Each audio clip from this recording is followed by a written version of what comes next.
this is my analogy with Colin Kaepernick. Colin Kaepernick found out the hard way that, you know what? Man, oh man, this activist thing doesn't pay for very long. Pays for a minute, Nike jumps on, others jump on, you get a little documentary, but you also have a lifestyle to live, and that lifestyle, well, it came with being an NFL starting quarterback with the San Francisco 49ers. This is just my summation. I'm not sure he's broke, not broke, I don't care. I just know how life goes.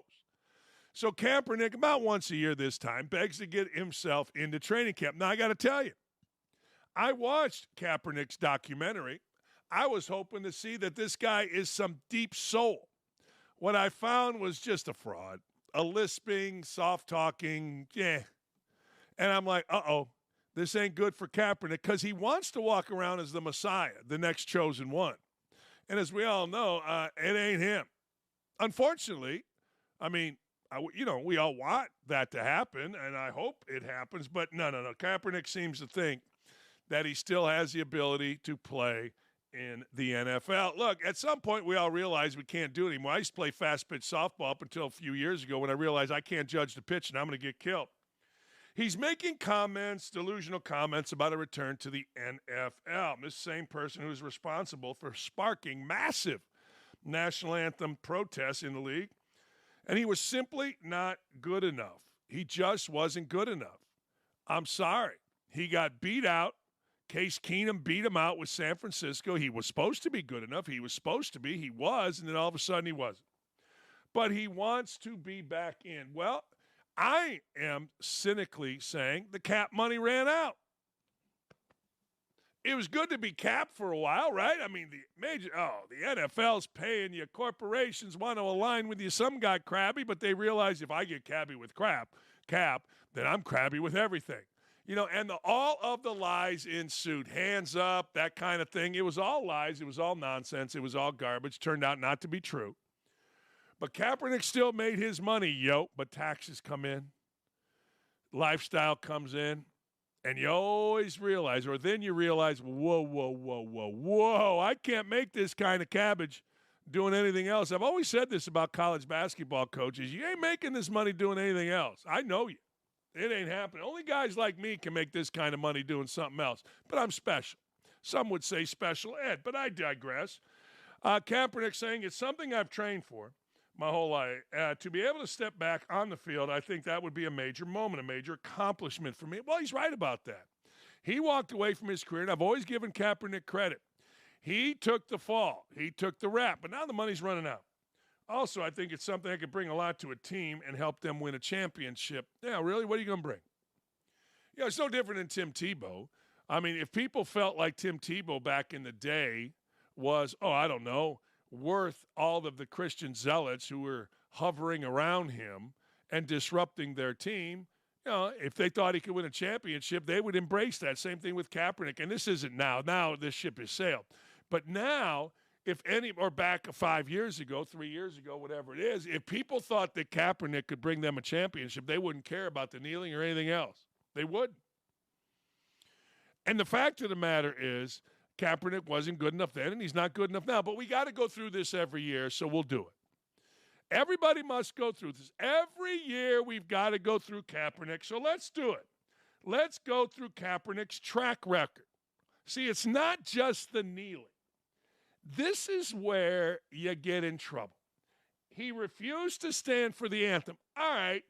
He asked for help from a guy who's been on our show, a Marine. Okay, fine.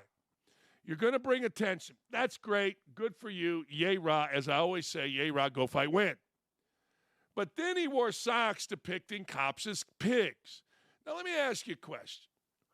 That was a very derogatory term, cops being called pigs, back in the hipster days of the 70s. I remember it.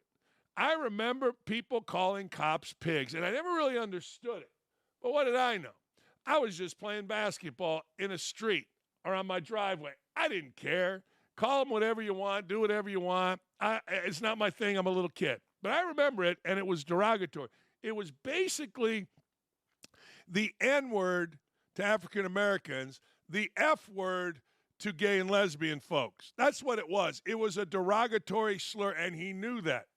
He praised Cuban dictator Fidel Castro for his leadership.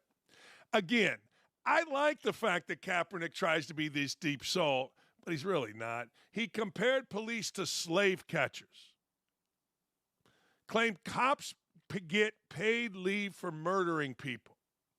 Compared the NFL Combine to a slave auction. Now, he's not the first one to do that, and he won't be the last. We get it. Everybody's trying to get down with the past. Hell, California's trying to get people that have never been slaves paid by people who never owned slaves in reparations. I mean, we get it. We all understand it. It ain't that hard, and it ain't that deep. But Cap, man, oh man, he became the face of it. Did his message get hijacked? I would argue it did. I would argue he was trying to focus on police brutality. But here's what happens with that.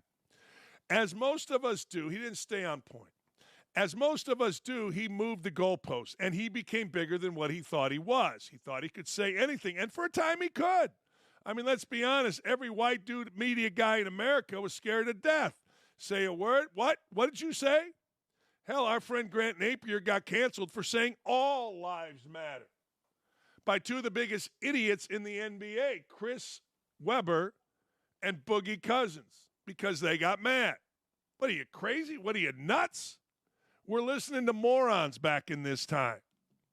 But Kaepernick got too big. Kaepernick thought he was more than he could, and he could comment on all kinds of things, including, for whatever the reason, Fidel Castro.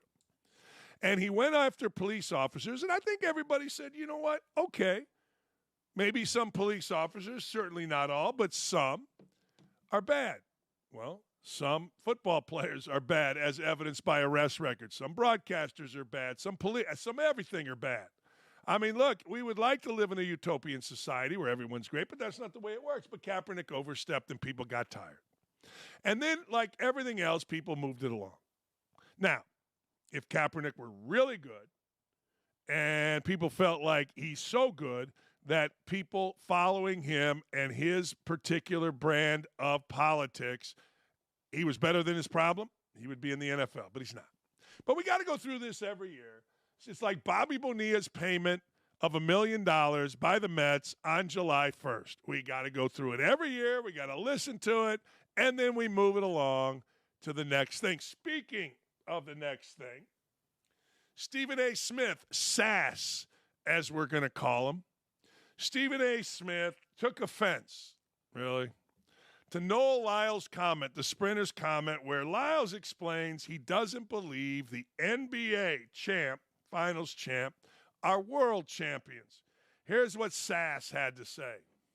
Why would you throw shade on that? Do you have any idea how many international players bless the NBA? Jokic is a 3-time league MVP. Where's he from? Luka Doncic is a superstar in this league. Where's he from? Manu Ginobili for years starred in San Antonio. Where's he from? Joel Embiid is from Cameroon. I mean, when you look at stars that have blessed the NBA, when you look at the fabric of the NBA rosters, you see players from all over the world blessing rosters. That's why they can call themselves world champion. Because the best that the world has to offer in the sport of basketball find themselves participating in NBA competition, Noah Lyles. That's why. So I appreciate Team USA saying, are we world champions now? Thank you very much for doing that. Well, wait a second. I get confused on the fabric of NBA teams. I do. I don't disagree with what Stephen A. Smith's saying. I don't disagree with Noah Lyles is saying. It's a weird dichotomy. I kind of agree with both. But I thought the fabric of the NBA is always the African-American player. I thought for years and years and years, particularly when we were going through all the social justice stuff back 2020 and such, I thought the fabric of everything was diversity and the African-American. In the NBA, now, all of a sudden, the NBA fabric is what? It's foreign players? Hold on a second. 58 NBA players played in the Olympics, not with Team USA. That's pretty good as compared to like 2 back in the day. There's no question. The NBA has become a global game. There's no question. And I've always said this, I don't pretend to know every player across the world, but I got to assume the best players are playing in the NBA because that's where the most money is. Would it surprise me to know that there is an NBA guy really good somewhere in Cameroon. Yeah, no, it wouldn't surprise me. Not playing. But I agree with Stephen A's point, but I thought the fabric was the African-American player. Why do we keep moving the fabric? Why? Somebody tell me. Noah Lyles made his comment, and whether you agree with it or you disagree with it, he's right. Here's your league. You got your nice little league. There's Belgrade Red Star. There's the Italian League, the Belgium League, all these other leagues. Can't be world champs if you're not beating all these other leagues. Now, Team USA can claim to be world champs. Absolutely, they can claim to be world champs. This is actually something I thought of in the 70s. It really is. That's a long time ago. I was a kid, and I remember seeing world champs. And I'm like, wait a second. How are you world champs? Now, that was at a time when there were very few, if any, foreign players playing in the league.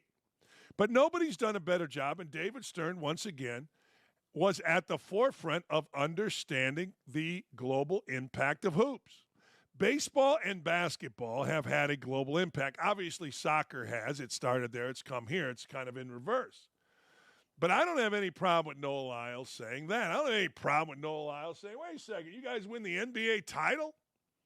And you call yourself world champs? I'm beating this guy. I'm beating that guy. I'm running against Brazil. I'm running against Germany. I'm running against Poland. I'm running against Russia. I'm running against Czechoslovakia, wherever. There's no Czechoslovakia, I don't think, anymore. I'm not paying that much attention. But anyway, I don't blame Noah Lyles for saying that. I don't blame him at all. But I also don't blame, and I think I'm glad they did, in answering it, I'm glad Team USA said, what? What, now we can be world champs? Yes.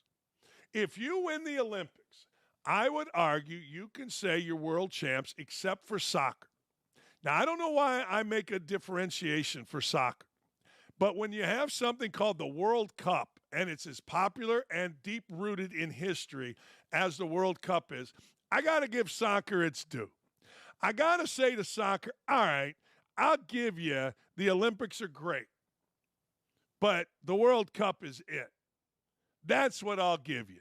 You may think I'm wrong. You may say, well, no, it's the Olympics. That's fine. We can argue that all you want. But in basketball, I don't think the World Cup has any cachet. I don't. I think the Olympics does. Maybe that's just me being American. Maybe that's just me being older and remember when the United States never lost in the Olympics, like ever, except for 1972 when the Ruskies cheated us out of our gold medal. Doug Collins made two of the most pressurized free throws in the history of basketball, and then after the third attempt, they got a bucket to beat the United States. Don't at me about it either. But, hey, look, Stephen A. Smith, I get it. I do. You're not wrong. But I always thought the fabric was the African-American, according to Stephen A. Smith. Now it's foreign guys. Interesting. I love Colorado head coach Deion Sanders. I just want him to go at every media person that he can possibly go at. I want him to never stop going at media people. I want him to go hard at every media wonk that there is. He has made his disdain for the media very clear. He's made it very, very concise. But there is one media member, and I know him, Mike Hill, who still appears to be in Coach Prime's good graces. Or maybe he still reveres Coach Prime. I don't know which way the whole thing goes, and that's Mike Hill of Fox. The Buffaloes received one vote in the Associated Press. The Associated Press is guys like Mike Hill, who hosts halftime shows on Fox. And Mike voted for the Buffaloes to be 25th. Now, they got 2 votes in the coaches poll. See, here's the deal. Like, I get it. People are mad at Prime. I get it. People are getting tired of Prime. I get it. His little pain-in-the-ass kid, Shiloh, gets himself bankrupt to get out of a lawsuit payment. I get it. They're kind of wearing you out, the kid, with all this, and they didn't win enough to do all that. That's fine. And I get it that Athlon puts out a thing saying basically that we've got idiots running an insane asylum. Okay. But that still doesn't mean that they don't have a good football team. Now, I want you to think about this. They supposedly have the best quarterback in football. They supposedly have the best player in football in Travis Hunter. And Coach Prime is the guy that brings it all together. He's the daddy figure. But here's the deal. They didn't win enough. They didn't win enough. Coach Prime got on the wrong side of the media now through no fault of anybody's but his own because he doesn't like him. He's smart. He understands him, and he doesn't like him. but not Mike Hill. Mike Hill was the one voter, and I'm down with Mike Hill here. This ain't unique to Colorado and Deion Sanders. Most coaches will be brutally honest with a player. Maybe he wanted a kid to have success elsewhere because he knew he wouldn't be one of his guys. Even if you don't like him, Prime has shown his love and compassion for these kids. What he's talking about is one of the best players in the nation left, and the Athlon report was such that Prime, a.k.a. Deion, bullied him, was mad at him, made fun of him on the practice field, and his little pain-in-the-ass kid, Shiloh, contributed to him. And the kid left. Well, he's right. Mike Hill is absolutely right. This isn't unique to Colorado. This is not unique to Coach Deion Sanders. This isn't. It's not. Every school has this. Hell, I did it. I didn't like a kid. I was going to get him to come to my side. In fact, one became an NBA player. A bunch of others left. I get it. It's the way it goes. And I don't apologize for it. Neither should Prime. Unless there was bullying, unless there was stupid stuff, physical. Never did that. Never allowed bullying. Never. But most coaches are brutally honest with the player, and then most coaches will do what they feel they have to do. Some players you have to love. Some players you have to hug. Some players you have over your house for dinner. Some players you rip and then have them over your house for dinner. Some players you rip on a daily basis and then have them over your house for dinner. But I do think that Prime has shown love and compassion on television. Now, let me say that again. On television. Mike Krzyzewski famously hit his mouth as he was MFing referees and players and his assistant coaches. Like everybody knew it, but Krzyzewski was smart. He kind of put his hand over his mouth like you see pitching coaches do when they go out to the mound. Nobody swore, nobody ripped, nobody raced, nobody was more insulting than Mike Krzyzewski. But he was smarter. Deion Sanders, kind of smart. Let me give you a story about Brian Kelly. When Brian Kelly was at Notre Dame, he started having a hard time recruiting a little bit because they would show him on the sideline. His face would be red, his clipboard in his little visor, and he'd be MFing his quarterback as he came off the field. Times changed. Parents didn't want that for their kid. Kids didn't want that for their kids. Bobby Knight famously grabbed my arm and spun me around and yelled at me, "Are you going to play or what?" And I yelled back at him, "I'm playing." And then he grabbed me and said, "Don't you yell back at me." I'm like, "What do you want me to do?" On national TV, and I saw the red camera light. This is way before your time. I saw the red camera light game against Iowa, National Sunday, right on me as a freshman. I had 4 bruises right here on my arm. I went home that weekend, saw my dad after the game, saw my mom and dad. We laughed about it. My girlfriend, her dad, and her brother laughed about it too. What are you going to do? But the fact of the matter is this. The fact of the matter is Prime doesn't show an overabundance of love and compassion. He does it on TV. And he says it. And when you say it, most times guys like Mike Hill and others will believe it because they want to believe it. But don't give me that crap. It's like Krzyzewski going like this. He does it publicly, not privately. Blogger Boys are back at it. Blogger Boys from Yahoo Sports, which is moving into awful announcing stage as the most liberal of our little blogger boys. By the way, awful announcing spun Kirk Herbstreit's interview with us. Really kind of funny. I knew they would. Little Benny Koo is back at it again. Blogger Boy from Yahoo Sports seems to think that Major League Baseball is the worst league in the sporting world. Maybe, just maybe, in sports history. Just because Jarren Duran made a lewd comment to a heckling fan, seemingly ignoring the fact that no one bats an eye when the Astros cheated in 17, or when athletes in the NFL beat their wives, crashed their cars going 120 miles an hour. And, oh, by the way, speaking of that, Rashee Rice, I just read something yesterday where the NFL hasn't even talked to him. Jarren Duran, his word choice, offers the latest evidence that Major League Baseball still has a long way to go. Now, where do we have a long way to go to? To get to where Jake Mins is here? Like, if we could all get to where Jake Mins is. If we can get to where Jake Mins is, where he does nothing more than sit back and criticize people for a word choice. Now, if we could get, because that's the writer, I can see it right there. If we could get to where little Jake Mins is, then wouldn't the world be a better place? Because Jake and others decide we've got a long way to go. Really? You think that word's just going away? You think it's just going away because Jake Mins or people in the mainstream media? You think guys coming up are just going to say, well, Jake Mins says we got a long way to go. We got a long way to go. That the slur Duran dispatched is still extremely commonplace within Major League Baseball clubhouses. How do you know that? Like, I would argue this. I would bet you this. I would bet you that slur is more commonplace among the media than it is in Major League Baseball clubhouses. I would argue that slur is more prevalent in Hollywood, is more prevalent in left-wing politics than it is in Major League Baseball clubhouses or NBA clubhouses or any club. I would bet you money that at Yahoo and Yahoo Sports and Awful Announcing, that word is said more than any sports entity in America. That word, I would argue, at Yahoo is said all the time. And the fact that it's still prevalent at Yahoo, the fact that it's still prevalent at Awful Announcing, the fact that it's still prevalent at the Indy Star and all these places is disgusting. That's what I would argue. Because I have as much information on this as Jake Mins does. He has no more information on this than I do. I guarantee you Jake Mins has said that and other words far worse. I'll bet you money on it. And to be honest, doesn't change the dynamic.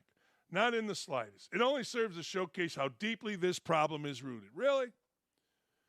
Really? How deeply this problem is rooted. What's the real problem? I'm not saying what the guy said was right. How about a fan shut his pie hole? I don't know what to tell you. I'm not defending the slur. I've never used the slur. It's just not part of my vernacular. As I told Nick yesterday, when I come back at somebody, it's usually with the MFer. Now, maybe that's offensive to Jake Mins, and I have to do better. I don't care. But 9 out of 10 times when you get to my age, calling somebody a mother effer, well, literally, it's probably true. At some point, somebody probably has had sex with a mother. Maybe it's their wife who's a mother. Maybe it's their second wife. I don't know. Maybe it's their girlfriend who has 2 kids. But I've always gone that route. But I bet you Jake Mins has it. I'll bet you money. I bet you it's a big problem at Yahoo. I bet you it's a huge problem at USA Today. Oh, I couldn't imagine the people that I know that work for the Gannett Network. I can't imagine those people not using that in the N-word. See, I think they're part of the bigger problem. I am. To wit, Duran was so comfortable in the heat of the moment that he used the word at home plate during a season in which the Red Sox are constantly recorded by Netflix. He just got pissed and used the word. And everybody's okay. Like, literally, everybody's okay. Nobody's hurt. I mean, everybody can act hurt, and everybody's got to write their little articles. But I would argue that Jake Mins and those folks at Yahoo have done that so many times, they're probably just used to it. And the horde of individuals on the internet attempting to classify the whole thing as non-issue is utterly irrelevant. It's simply a non-issue to them. Well, it's simply an issue to you. I would argue this was the person that it was said to offended. I told you, I have a friend that calls me that all the time. I've never been offended by it. I don't know. When I call him on the phone, that's his response. I'm like, hey, so maybe I'm bad for not being offended by it. Maybe I'm not, maybe. But you know what? We got 350 million people living in the United States. We all have different thoughts on things. Words don't bother me.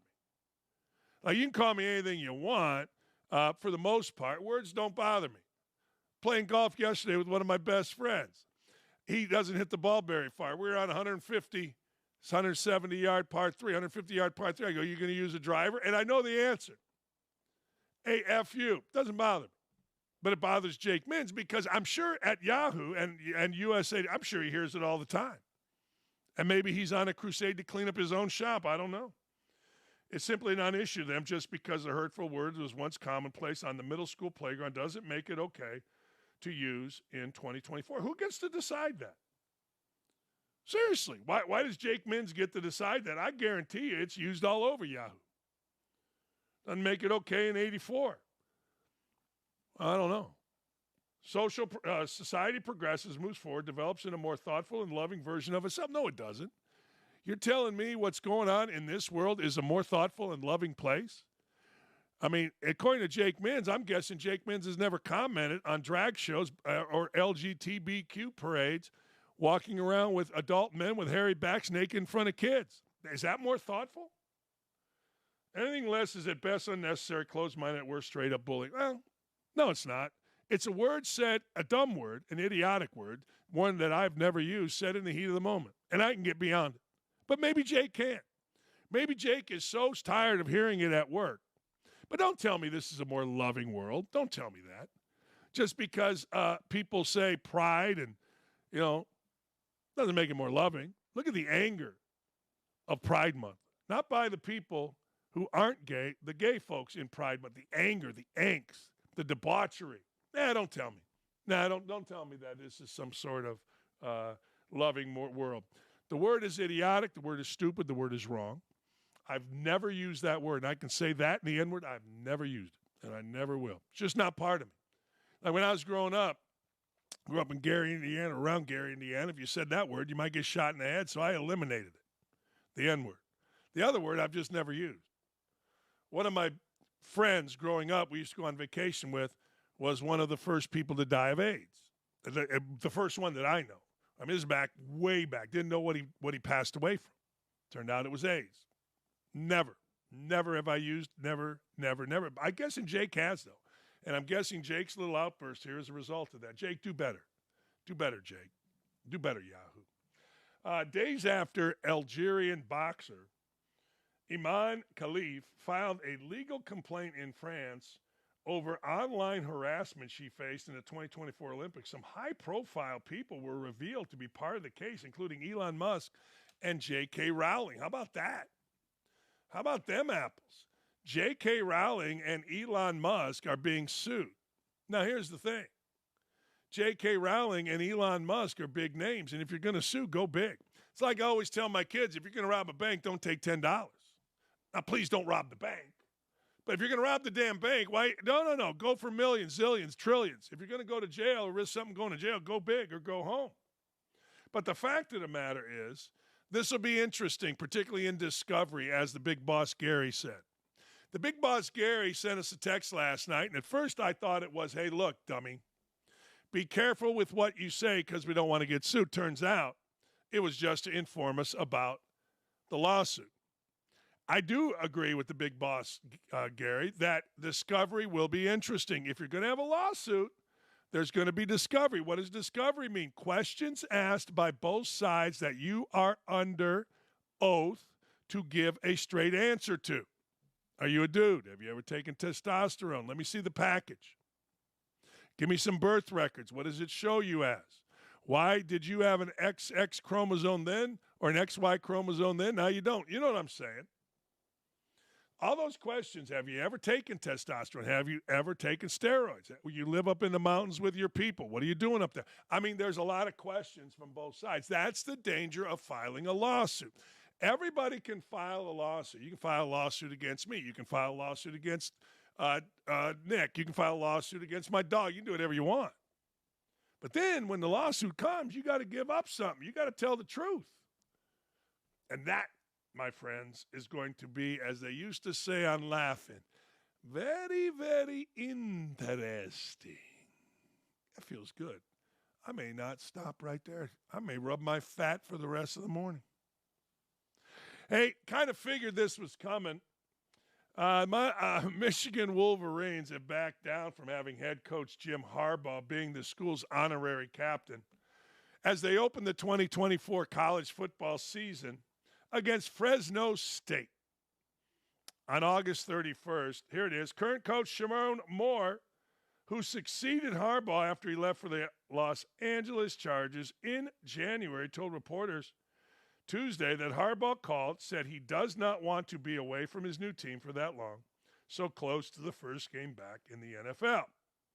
Michigan Athletic Director Ward Manuel had previously relayed the news that Harbaugh, whose 9-year tenure leading the alma mater, including never beating Ohio State when Urban Meyer was the coach, culminated in a national championship in January, and he was set to be the honorary Week 1 captain in the team's first game since its clinching title. Now, this is no This is no surprise. Remember, now let me give you a backstory here.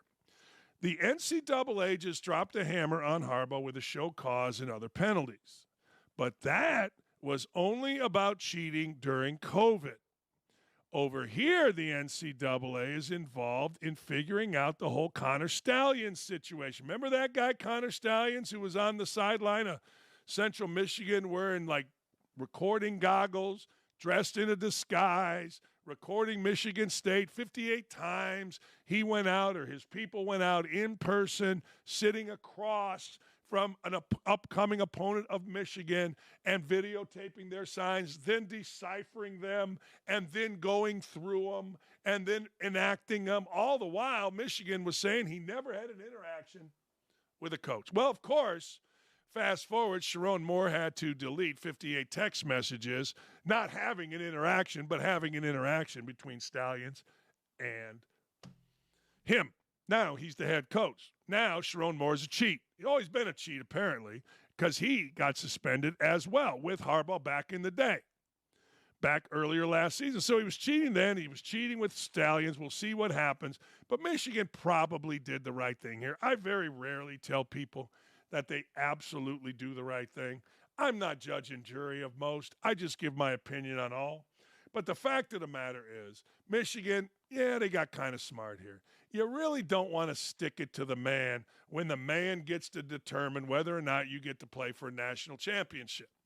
Like the NCAA can arbitrarily come out and say, really, you got Harbaugh as your captain? Let me tell you what we're going to do. We're going to make you ineligible for this year's NCAA, or whatever they call it, College Football Playoff Championship. You can play your season, good for you. You can get all your money. We're not going to take that away, but you are ineligible. That'd be awesome. You're not going to take away TV games. They used to do that. They're not doing that anymore.